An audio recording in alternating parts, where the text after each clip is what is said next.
Good morning, good afternoon, good evening. Welcome to this episode of the Note Closer Show. As always, Scott Carson, excited to be here with you today. We've got two special guests. I have Phil and Melanie Jacob from Michigan, Detroit area. And these two people are doing an amazing job as note investors. How long have you guys been investing in notes now? Just at about a year. Just about a year. And you're getting ready to close on your 9th and 10th deal, correct? Yes. It's exciting. So tell them a little about yourselves. Tell them what you guys are doing now or your background. We'll go from there first. So Phil, we'll start for you. I'm a project manager with Ford Motor Company, and I spent about a year researching the note space, watching videos that you had done, Scott. And within that year, I convinced my wife we should invest in this, and we're doing this in order to build out our 401k as well as help pay for education and stuff for our kids. Cool. Awesome. Melanie, what you were kind of like, okay, what's this note thing that Phil has an idea, right? For me, actually, as a registered dietitian who ran a practice, a counseling practice for over 15 years, when Phil told me something about like numbers and like investing in real estate, I was like, I don't know anything about this. This is not what but I was like thinking, okay, I was able to do my business and do that. Like I wanted to sort of do something with my husband and try to experience sort of a partnership in it. So when I finally said yes, we went to Fast Track back in March of last year. Everything was foreign, every term, every acronym, and I've never seen somebody take so many notes, like straight up shorthand. Like, can I record this and then take notes on the notes that I'm getting the notes on? Yeah, you were definitely like, what's that? You were like, gave me that crazy look. What? But when you discuss some of the marketing strategies and the concepts around the marketing, I was like, wow, why didn't I use this before? Why didn't I know this before with my other business? So I think that's what I've really embraced is that piece of it, and I love it and I enjoy it. And so he's the numbers guy and I'm the marketing and sales. Good stuff. Now, what's been the biggest surprise for you guys with your first 10 deals? Biggest surprise. I'd have to say that our first note was we didn't follow your recommendations, and we purchased in a more of a rural area. So it's been a surprise at how long it's taken to come to a point where we can proceed in closing out that note with foreclosure. But on a positive side, our first note, we actually followed everything you had suggested. We got a forbearance agreement, and it is now turning into a performing note. And nice. In our town of Detroit. There you go. Very good. Now, you talk about marketing. You really embrace that to the point where you really stopped doing what you were doing beforehand, right, Melanie? Yeah. I'm still a registered dietitian, but I don't practice anymore. I don't have a counseling office anymore. Now, you've got two little ones, too. Or not so little ones. We have a big span in our kids, yeah. We have two kids, and one's in high school, so there's driving and activities and after school. And what I like about this job is that I can work from home. So I can have the home base and put a family meal on the table and have some grounding family time, but then I could still be using my talents and making a difference for the family. Now, you just recently got asked to speak at your local real estate investment club on a couple things, right? Yeah. Two things on two occasions. Well, the first occasion, we went to a real estate meeting, and there's like pillars of education, and one was on marketing. And we had been just following some recommendations that you gave. And I guess my most surprising thing was that people really read the stuff that you put out. So one thing we committed to is writing a small newsletter every week. And we did it consistently for over a year. And people are reading it. And so with that, people saw that we were, in a way, marketing, but we were just telling our story. So then when the RIA event came up and they were like, Melanie, would you talk on this marketing concept? And I was like, some basic things. I'll share what we're doing. And I'm not an expert, but I'm doing some basic things. And I think it was well received in the Ann Arbor group. That's awesome. Exciting. Yeah. Now, you are basically taking a lot of things, and you have an email that goes out. What else are you doing marketing-wise, though? Well, we have the email that goes out once a week. We write it, so sometimes he starts it, I finish, I start, he finishes. Right. We also connect to people through LinkedIn and, of course, through the RIAs. Just general meeting people and sharing what we're doing. Yeah. And then Instagram and Facebook. We have a business Facebook page. And now we're trying to do cross-posting more on the LinkedIn business page, which is brand new, which you recommended. So. Well, but that's the thing. You've been asked. I want to come back a little bit because you said people are reading it. Yeah. So what do you mean by they're reading? Like they're coming up to you at the RIA clubs or when you're out speaking or what? Well, we've had people actually recognize us. Yeah. But we can also look through our CRM, MailChimp, and we can see we have somewhere between a 20 and 30% open rate every week. That's really good. Yeah. Consistently for over a year now doing that. Okay. Yeah. Now, what was the struggles for you? Because hey, Ray, you're excited, things are working out. Let's talk about some struggles. Let's dive into the meat that people always like to hear. Because you guys had a little bit of struggle, get rock and roll, get some momentum going, right? Yeah. Right. It took us about 6 months to close on our first deal, and so in that 6 month of just trying and practicing and putting some things that we're like, something's wrong. Like, what are we doing wrong? And we were making the connections, but it just didn't seem like anything was happening. We were a little nervous about just bidding, just put the deal out, just try, and it was scary, Especially coming from no background like that, yeah. And then picking up calls from banks and talking to banks, it's a little bit, out of my realm of expertise. I have to say that for me, one of those big challenges is when I come across something that I'm unaware of, like what is the implication of statute of limitations and stuff. I mean, the blessing has been that we're part of this mastermind, so we've had people we can call and talk to and get advice from on how to address the different challenges that come up. It's always good to have people you reach out to, right? Right. Now, how are your 10 assets spread over? Are they all in your backyard, or how are those spread out? We have one in Illinois, one in Indiana, near Terre Haute, Indiana. Then we've got 2 in Lansing, 3 in Detroit, and 3 more in our self-directed IRA. Cool. But where are those 3 in your IRAs from? What areas? There's one. Illinois. Yeah. I'm blanking on this. There's one in Illinois. I thought there's one in Ohio and West Virginia. I think That's what I remember from when we mentioned a few minutes ago. I was like, I didn't hear the West Virginia one. I was like, would they go back? But so you got a little bit of a diverse area. Are they performing, non-performing? What do you kind of like now that you've been doing this for a little while? What's kind of your bread and butter? I think non-performing is really our goal to be our bread and butter. But we have like the 2 that we're closing on right now are performing notes because we want to get the cash flow started and building in our self-directed IRA. Right.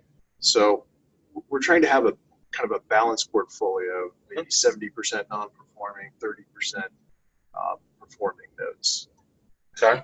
And the people that really want to partner with us, they usually like a little bit of different types of assets. So, what do you mean by different types of assets? Well, like a condo and like a 3-bedroom? Some people want single-family resident, non-performing notes with $60,000 value. And they just say, this is exactly what I want. So they know what they want. Some people are just getting started and they want more value add for their money. So then we'll start them out with non-performing. Okay. Yeah. We have one investor who really wants to have notes that go to foreclosure. So it's good to know that we have such a diverse set of investors. So you just basically built a list from your contacts, and as you have something that falls into that category, you're just reaching out to that category of investor and say, hey, we got a deal, you ready to fund? Yeah. That's good. That's smart. Doing what you're supposed to be doing, right? Yeah. Trying. Now, what's been the biggest surprise? You've any crazy deals with your assets? Anything that's going on with your assets that's like, or been like, it's all been kind of normal? Or I'll talk about Illinois. Tell me it's not in Chicago. Tell me it's not Chicago. No, it's not Chicago. Okay. But you did mention we needed a buyer's license to buy in Illinois. Well, we bought in Illinois, and we didn't realize how sort of complicated the application process was. So we had to figure out how to get that application filled out properly. We had to get a lawyer. We had to have him review the application. But this seemingly took months because we didn't know where to go or what to do. And there was also the P-tax Oh, the form. P-tax form, which is when you I was, record a deed in this one county. They have this thing called P-tax, which nobody even heard about. So we had to really, find the recorders that knew what to do and things like that. So the good news is that when you reach out in WCN, we call you up, anybody pretty much will say, well, did you try this resource? Did you try this? Or you post on a Facebook, hey, do you know anybody that does this? And, sometimes you don't get it the first time, but you have to just keep, and I think persistence is the key with most barriers when you hit a barrier. Yeah, that's definitely the case. Not to give up or just wait, sit around. Sometimes you got to repost it, re-ask the same question, or ask the question a different way sometimes, right? Yes. Right. So what are your guys' long-term goals? What are you guys looking for the note business to do long-term wise? Are you still planning on keeping working at Ford, or what's the goal? Or should we not say that? Should we go back and take that name out? Phil has a good job at Ford. Yeah. We're grateful for the opportunity. Oh, yeah. Nobody said they weren't grateful. Come on now. We're not bashing. Actually, with me working as just privately without insurance, we have a really great opportunity to have insurance and then me working full time in the note business. Right now, that's working out great. He comes home on the weekends and he works on it, and maybe an hour in the evening, and I have the time during the day. The good news is that the kids, my teenager is now, has the opportunity to do some social media postings for us. Oh, you got some slave labor going on there. Yeah, legacy marketing. Building. Yeah, legacy I like that. Building. Very good stuff. But that's helped you out though there. Yeah. With that stuff there. They're getting involved. They're seeing the things you're doing. And the assets you mentioned, I don't suppose you're driving to West Virginia to go look at the assets you bought there, but have you driven by any of the others that you've bought? Yeah. Okay. We've driven by the ones in Detroit. Right. Just to check them out because they are in our backyard. Right. Right. Yeah, but it's helped probably when you're looking at your due diligence, actually see the eyes on that stuff. And then you're relying on what realtors and other investors and the others. We build those relationships with the realtors, or if you have a realtor who knows another realtor, then they are more likely to help you out. And then for the Lansing assets, we had a number of, opportunities to get some good CMAs, pictures and comps and things like that. So yeah, it's nice to be able to still drive. And I think I sometimes get a call from WCN crew, hey, could you drive by? And I've been able to do that a couple times. And one of the things I like to do is actually go to Detroit. If we get a big tape or a big list of CFDs, I go right to the city, sort of know the people there. I go up to the the tax office. So the actual offices, I hand a list to the lady and I say, could you look up these taxes on these assets? And it could be like, 10, 20 assets. And so she does it. And she prints out every single one in like 5 minutes. Wow. So depending on the time of year, the line could be shorter. Careful what you're volunteering there. Yeah. So I usually do. I say, I'm going to the city today. First 5 people, limit so many assets per person. So because I can do it fairly fast. And then you can go to the kiosk and look up the water bill. That's helpful. Yeah. So I like that. And I go with the friends. So we make it a lunchtime. Lunchtime. Field trip. The field trip there. That's good thing. That's a good thing. Now, you guys are also, you guys have some goals. What goals are you looking at as far as like the next 12 months with your note business? As far as, is there a number of deals you're looking at doing, or focus more on the performing side for cash flow? Because we've talked about some different things in the last couple of nights. Our goal is to get up to 30 notes before the end of the year, or by the end of the year. We also want to primarily have those as non-performing, but with a small portion of performing, so that we can build in the cash flow. And you're hoping that the non-performing turn into performing, right? Absolutely. Okay, that's a thing. It's not just non-performing. Rehabbing the borrower. You're buying something that's occupied. Yeah. Right. You're not doing rehabs. Don't have time for rehabs. So that's occupied, that you can then modify the borrower, get them back on track, and you got cash flow without having to do a lot of heavy lifting. That's good. Yeah. Right. I think we also want to work with other Mastermind students to purchase pools of assets versus doing it as ourselves. Have you raised capital from anybody else, or are you just doing mostly with your own money right now? No, we've raised capital from a few other investors, as well as what we had on hand. Sure, that makes sense. So 30 deals in the next 12 months. And you guys are here right now in Austin, Texas. For those that don't know, we're here in Austin for the Mastermind weekend, right? Right. Is this your, what number is this? Your number third? Third Mastermind. Third Mastermind you went to. What's the biggest thing that's kind of drawing to you now from the first time that you came? the big differences between this? So for me, who doesn't have any background, I need to hear things multiple times to really grasp it. And then I needed to actually do hands-on deals to come today and go, okay, I can do this better. I can do this differently. I mean, some simple tools that you maybe only get like 50% of the time when you're hearing it for the first time. So I think I'm going to come back, even after a year of doing this, I'm going to go back home with like 10 new things to work on. I mean, and I told Phil, I said, I need this mastermind. I need a shot in the arm. I need to get going again with some new ideas. Well, that's the nice thing. You come in, you get a little bit reinvigorated. You meet some new people that maybe haven't showed up yet or new to the group. Right. Different areas of the country, new personalities. It's kind of a great rejuvenator. Now you're expanding your network across different markets too, right? Right. Mm-hmm. You said something today. We did a skit called Mastermind Theater, where we talked about a short sale and had all the parties. Right. It was quite the Chinese fire drill up there. Right. But you said that was really helpful, kind of seeing me break it down piece by piece, person by person, deal by deal. So when you actually don't come from a real estate background, understanding all the different players, all the different roles they have, who does what, when, and the timing, and what power they have to make decisions, sometimes you can't really process it. But today when we had the, I will just say, the visual of like 10 different people, and I'll look for my social media post on this, because I did take some shots. That's how the camera is cracking up. I was like, okay. So we're going to have a little, what would they call it, little screens of different people. There you go.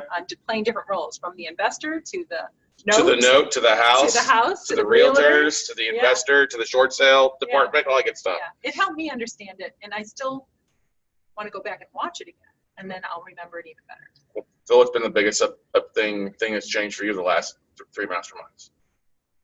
Well, I think the biggest one has been how we do marketing. That's definitely changed from the first mastermind, actually from the fast track. You were pretty nervous. I was very nervous. And to the point where a lot of that basic communication is now easier to do, more natural. But you keep challenging us to change with the market. Go video. And so it's putting me out there on the edge. Well, but it's a beautiful thing, because the roles are really reversed. Because it was be marketing Phil's company. Right. That was the specific thing. Like, oh my gosh, I got a LinkedIn profile. Do I need to start another one, or I need to make it a fake one, or a pseudo name? Right. Like, no, let's not do that. But then you're like, oh, I can run this marketing because it works. Whether it's working for the real estate stuff or, my health background, all that good stuff. It's marketing that works across the board, right? Yeah. Is there a nugget today from the marketing we talked about before lunch or after lunch that you really kind of enjoyed? I really love the geomarketing. I think that is going to save so much time, energy, and the opportunity is unlimited. I couldn't believe you were sharing that today. So that was a tidbit of mastermind. Well worth it. Golden nugget. It was a golden nugget. Yeah, it totally was. If I had my noisemaker, we playing cha-ching, cha-ching, cha-ching, exactly like that. But the thing is, it's been great though, is you guys are taking things that we talk about and literally putting into, and very coachable. What do you got here, Phil? This is our pitch deck, which there you go. For those that are listening, he's got, yes, we'll post this on YouTube and Facebook, but with the podcast, the radio, you guys are listening to, if it's on the radio show or on the audio, we've got a blue binder here with how many pages? Like, 15 pages? Yeah. Basically, it's your pitch deck. Yeah. Okay. Talks about notes, talks about us, and different deals we've done, and at the end we have a few examples, and also our NDA. How's that worked for you? It's worked really well. When I should let Melanie talk about it, since she's the first one to actually put this into practice. Okay. Okay. So I saw you show us how to do this. So I was like, I can do this. So you did set up the template. So we work together. Sure. So if he sort of knows how to do the templates, so I put this together based off of the format and suggestions. And then when I was speaking at the RIA meeting, it wasn't really a topic about notes, although that's coming. Yeah. He did bring that up. Okay. So he said, why don't you kick off and just tell a little bit about yourself? And I said, we're not going to talk today about notes, But if you want to hear a little bit about what we're doing at Philip Jacob and Associates with real estate note investing, I'm just going to leave this in the back, and you can pass it around. So this was You only had one copy? One copy. Okay. But it was like maybe like 30, 40 people over an hour and a half. It Okay. went all around the room. Yeah. And then people came up and said, I didn't know that this is what you do. Oh. So it was a very good opportunity. And the other thing is that for any investor, I think we could shorten it and make it that concise, a little more concise. And I think it would be a great thing. Because you get a profile sheet, Phil and Melanie Jacob. So you flip over the next page. Our theme, our first, building partnerships for real estate success. Good. Got a nice photo, a little bit of a are. background. And then you dive your sole focus on the business, which is great. And then you dive in why we buy mortgage notes. Flip it next to what you are not. That's a very important thing. Yeah. A lot of people have misconceptions about Yes. what a note We investor already is. did rental, fix and flip. We did rental, and we're not doing it. Right. Then you got your network here Right. with your your network of vendors and people that are on Yeah. your team. I like it. Healthy note investing. There you go. That's With some perfect. fruits and vegetables there. Yeah, that's definitely there. And then what you're looking for, they ask, and then you dive into Let's continue the conversation. right with your contact information. Then you got some sample deals. Yeah. Pretty simple. And then your NDA. That's great. Yeah. So you had 34 people look at it. How many people out of 34 reached out to you to work with you on something? Well, we've got one that's an active investor Okay. who wants a deal that we're looking for now. I think it was about 12 people signed up. Oh, really? to our Wow. newsletter. From Yeah. that just Right alone. on that. 33% of the room. That's good. Because we put in a little bit.ly link so Right. they could log in to get something for free, and then they. What was the freebie that you gave away? I did a very simple 30-minute video on how to use Canva Oh, really? because it was about marketing. It's pretty easy to put to 30 minutes. Yeah. Yeah. All right. That's good. So, That's yeah. good. I like Yeah, that. so I mean, we did try to share some of the things that we do. Right. And I hope some people take it, and some people are asking me to help them with their Canva or show me how to do it. So, that's a way to build those relationships with people who you're going to see on a regular basis. Right. And if you have people asking about it, you film the video so you don't have to repeat yourself 30 times. Right. You repeat yourself once. Now it's Right. done once and seen infinite amount of times Right, basically right. for it. Okay. Right. What's a hurdle that's still kind of tackling you guys? Any difficulties? Any things you're struggling with still? For me, I did my own bookkeeping, or I had someone do my own bookkeeping with my other business. So we've hired Debbie Mullins, who's a great resource to help us with our bookkeeping. And I'm I want it all lined up. And so it's a little bit more complicated because you have to keep everything all lined up. So I've spent a lot of time on that. So that's not how I want to spend my time. So I'm trying to learn so I could train somebody else to do it. So that's been harder for me. I mean, it takes a lot of time and energy. Sure. So- Phil. I think our next step has to be bringing on board a virtual assistant to help with some of the more mundane type things. We've had challenges in keeping use Pipedrive Yeah. as our CRM and keeping track of Yeah. that, making sure it's really fully updated. Yeah. We do that. We're not as effective as we could be or Yeah. should be.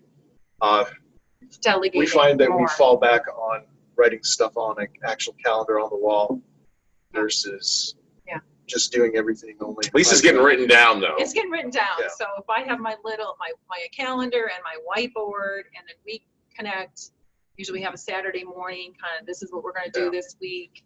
And then we sort of work throughout the week on our focus. So it works. That does. I mean, everybody's got their own Yeah. different things. Especially, Yeah. how many hours a week are you putting in? 50. 50. Yeah. And oftentimes we'll get hey, we're working on something, and I three-way Phil in as he's driving home. Like, Yeah. yes, that's Yeah. fine. Let's jump on a Yeah. three-way call. Yeah. Or he's got calls at night, so he can't get on. Right. Do work at night. So what's some advice you would give to somebody who's out there thinking about getting into notes right now? What's some advice you would give to somebody who's maybe brand new, that has no background experience in real estate?